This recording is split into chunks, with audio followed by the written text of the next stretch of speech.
قبایل صاحب پرلت چمن دروازې ته نږدې هم ناست دي او دلته د ګړنګ باندې هم را بدل سوی دی.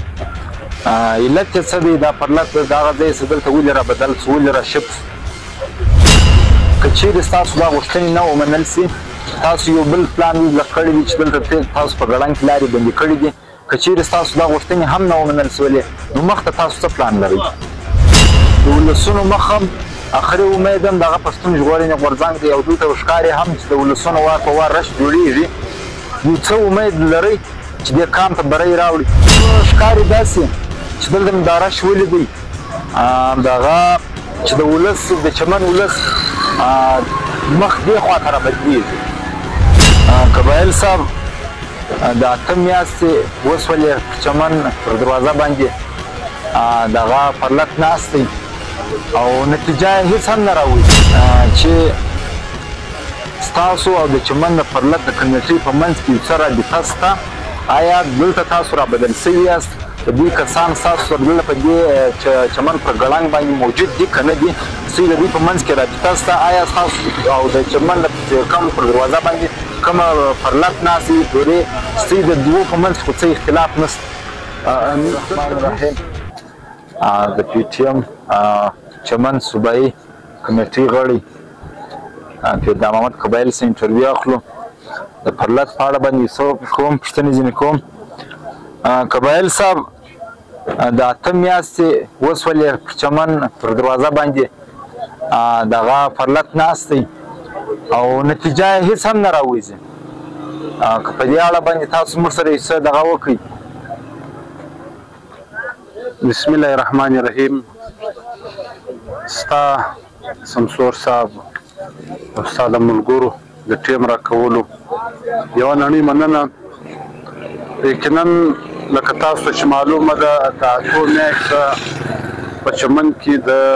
د محکوم کام د خپلو حقوقو لپاره په نامنلې ډیورنډ کرښه باندې د دې ریاستي بدماشانو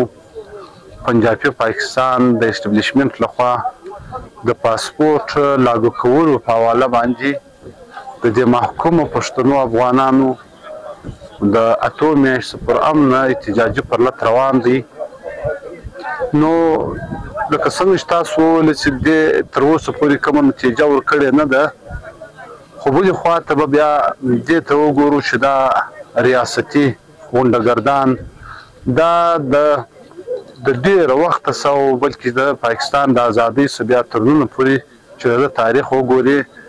د هیڅ کله پښتون کام ته حق ورکړی نه دی او پښتون کام یې محکومه د خپل حق لري او د وطن تل دوران کړی دی. نو دوی کوشش کوي چې پښتون کام غلام وساتي او د پر وسایلو د قبضه وي، د پر حق د قبضه وي، د واک او اختیار د پنجابي اسټبلیشمنټ وي. نو دلته چې ته حق هم اخلې بعضې وخت په چغو په نارو خپل حق نه اخیستلی کېږي، ځینې وخت به بیا ته د مزاحمت کړۍ راسخته یې. نو که چیرې موږ ولسونو اتفاق وکړو د مزاحمت کړۍ لږ راسختې کړو د ډېرو چغو نارو پر ځای باندې لاس په کار سو امکان شته چې یو نتیجه ولري. قبایل صاحب پرلت چمن دروازې ته نږدې هم ناست دی او دلته د ګړنګ باندې هم را بدل سوی دی. علت یې څه دی دا پرلت دغه ځای چې دلته ولې را بدل سو ولې را شفت؟ پرلت اوس هم پر هغه ځای باندې موجوده دی. لکه څنګه چې تاسو ته معلومه ده یو څو ورځې مخکې د اپسي بدماشانو لخوا او بیا د پاکستان چې کومې زورورې ادارې دي هغو هم پر هغه زاړه پرلت باندې حمله وکړه. په هغه کې بېګناه پښتانه شهیدان کو، بېګناه مظلومه درپدره خلک چې د خپل حق دپاره ناست ولو هغه یې زخمیان کړو، په ګولۍ سرې سرې کړو. نو اوس هم هغه پرلت پر هغه ځای باندې موجوده دی، روان دی. خو موږ دغه د مجبوره سو د ډېرې مجبورۍ په وجه باندې د مزاحمت شکل لږ بدل کړي. هغه تاسو وینئ چې دلته چې کوم پر دې کوژک ټاپ باندې کومه لویه بین الاقوامي شاهراه ده، بین الاقوامي لار ده، دلته موږ درنه واچوله مطلب دغه روډ میپ یا دغه کوم ترانسپورټ چې دی امپورټ ایکسپورټ دا موږ دلته بند کړي ورسره چې کومې مختلف لارې دي هغه هم موږ د دې سره تړلي دي یا پاسپورټ دفتر دی هلته موږ درنه کښېنولې ده په ګډه باندې مطلب هغه چې کوم موجوده پرلت یال پارټیز تاجر لغړي اتحاد پی ټي ایم او د عام ولسونو لخوا ورسره چې کوم سرکاري بینکونه دي هغه هم بند دي انشاءالله په نږدې وختو کې به د دې مزاحمت کړۍ هم نور تاسو ووینئ چې هغه به موږ په دې ریاستي بدماشانو باندې را سختوو ځکه چې دغه تر هغه څو پورې چې ته قدم سخت قدم نه واخلې دا خلک ستا پر امن حق پر دې پر امن لار پر امن جدوجهد باندې نه درکوي قبایل صاحب ښکاري داسې چې دلته مې دا رش ولیدی دغه چې د ولس د چمن ولس مخ دې خواته را بدلېږي یقینا نن د جمعې ورځ وه چې کوم د چمن ولس په کم تعداد باندې دا غیرتي ولس لوی و کوچنی ځوان او سپین ږیری مشر او کشر که درته ووایم چې بیخي تعداد یې بیخي زیات و درته وایم چې په لکو تعداد دغه خلک او دا سپېره غرونه یې په مخ اخیستي وو نو داسې ښکاري چې ولس هم ډېر په خشم او په غوسه دی او ولس هم وایو لاره غواړي مجبوره دی دا اتو میاشتو دا خلک دا ولس د لوږې څخه ډېر خلکو ډېر ځوانانو چې ځانونه مطلب خودکشي یې وکړلې یا د خپل خوږ وطن پرېښوي د پنجاب مختلفو ښارونو ته یې مخ کړي نو نن دغه د جمعې ورځ دا ګواهي ورکوي چې ولس ډېر په خشم کې دی او په نږدې شپو کې امکان شته چې ولس په خامخا به ودې لارې ته او د خپل پر امن حقوق ته دپاره به موږ یو نتیجه ورکوو په نتیجه به یې رسوو قبایل صاحب که چیرې ستاسو دا غوښتنې نه ومنل سي تاسو یو بل پلان کړی دی چې دلته تاسو په ګړنګ کې لارې بندې کړي دي که چیرې ستاسو دا غوښتنې هم نه ومنل سولې نو مخته تاسو څه پلان لرئ موږ خو مخته ډېر سخت پلانونه لرو ځکه دا هغه زموږ د دې 8 میاشتو بعد چې کوم زموږ یو پرامنه احتجاجي پرلت روان ولو او پر هغه باندې ریاستي غونډهګردانو چې کومه حمله وکړه بې ګناه خلک یې شهیدان کړو تاسو ولیدله جانان ماما یې شهید کړي محمد ایوب خان یې شهید کړي نور ډېر ښه مظلومه ځوانان یې زخمیان کړو تر ګولۍ یې ویستلو نو موږ دا ځای ته مجبور کړو چې موږ به سخت قدمونه اخلو په نږدې وختو کې موږ ډېر زورور پلانونه لرو که چیرې دا سلسله هم د هغسې روان وي او دهقان خلکو ته خپل حق نه کړي ور نو موږ مجبور یو چې موږ به بیا هغه پلانونه به پر مخ باندې بیا تاسو ووینئ او بیا به ستاسو سره شریک کړو په ژوندۍ بڼه باندې موږ د دې کام لپاره وتلي خپل سرونه مو ایښي دي اوس په دا لاره کې دا قرباني زموږ پر بچیانو راځي پر موږ راځي او د وطن پر هر وګړي راځي دې ته موږ چمتو یو تیار یو قبایل صاحب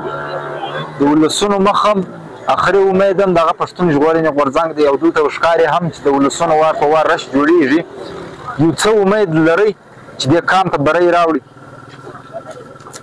که موږ ته ټول یو خواته د ریاست دغه وحشتونه او ظلمونه په لرو بر وطن کې وګورو او بلې خواته بیا د پښتانه په تاریخ کې دومره لوی تحریک چې بیا هغه پښتون ژغورنې غورځنګ پی ټي ایم او د ملي مشر منظور پښتون برابري کې دا یو ډېر لوی پیاوړی تحریک دی او د دې دعوا ډېره غټه دعوا ده او د دې خپل کام د ټولو شهیدانو انتقام اخیستل دې کام ته ازادي راوړل د دې کام پر وسایلو خپلواک او اختیار مطلب د بغاوت او د انقلاب د ازادۍ ښکاره لار ده خامخا به بریا راوړي منزل ته به رسي وخت به ولګېږي قربانۍ به کې راشي ستړي به کې راشي جیلونه به کې راشي ول ترټل به کې راشي خو په وخت سره به انشاءالله چې کله دغه کام لاسونه سره یو کړي نتیجې ته یې رسولی شو تر منزله به رسي قبایل صاحب اخري پوښتنه به هم ستاسو د هغه وي چې ستاسو او د چمن د پرلت د کمیټې په منځ کې یو څه رابطه شته؟ آیا دلته تاسو رابدل سوي یاست؟ د دې کسان ستاسو سره دلته په دې چمن پر ګړنګ باندې موجود دي که نه دي؟ ستاسو د دوی په منځ کې رابطه شته؟ آیا ستاسو او د چمن کوم پر دروازه باندې کومه پرلت ناست دي دورې ستاسو د دوو په منځ کې خو څه اختلاف نشته؟ دلته هیڅ اختلاف هم نشته. داسې په کورو کې هم د خپلو ورونو د پلارو د عزیزو قریب تر مابین زم خامخا وړې خبرې، لیکن پښتون ژغورنې غورځنګ د پښتون افغان وطن کې له چا سره چې څوک پښتون وي او افغان وي د هغه سره اختلاف نشته. زموږ په خپله نه د چمن پر سطحه نه پر بله سطحه باندې د پرلت کمیټې زموږ خپل ورونه دي، زموږ خپل کام دی، زموږ خپل تن دی، زموږ خپله وینه ده. چې کومه پرېکړه دوی وکړي موږ ته په سر و سترګو منظوره ده او موږ دوی به یو ځای دغه اور ته یو ځای را دانګل سوي او یو ځای به په دې اور کې یا سوځله کېږو یا به دغه کام د حق دپاره چې موږ کومه تګلاره اختیار کړې ده دا به یو نتیجه ته پای ته به یې رسوو. موږ ټول سره یو یو، زموږ په منځ کې هېڅ اختلافات نشته، نه د پرلت کمیټې په خپله پس کې څه اختلافات شته. یوه ایجنډه ده ریاستي بدمعشانو چې کوم نامنلې کرښه باندې د پاسپورټ لاګو کولو دپاره د دوی کوم بدمعشي روانه ده، پر دا ایجنډه باندې ټول کام سره یو دی. یوازې د چمن پرلت کمیټې نه بلکې په لر و بر کې چې څونه میشت پښتانه افغانان دي دغه ټول هغه که په بار کې دي او که په لر و بر وطن کې دي دا ټول پر دې ایجنډه باندې سره متفق دي او یو دي. زحمت مو درکړي، ستاسو وخت مو واخیستې، ډېره مننه قبایل صاحب. ستا او ستا د ټیم راکولو او ستا د ملګرو یوه نړۍ مننه. ژوندي اوسئ.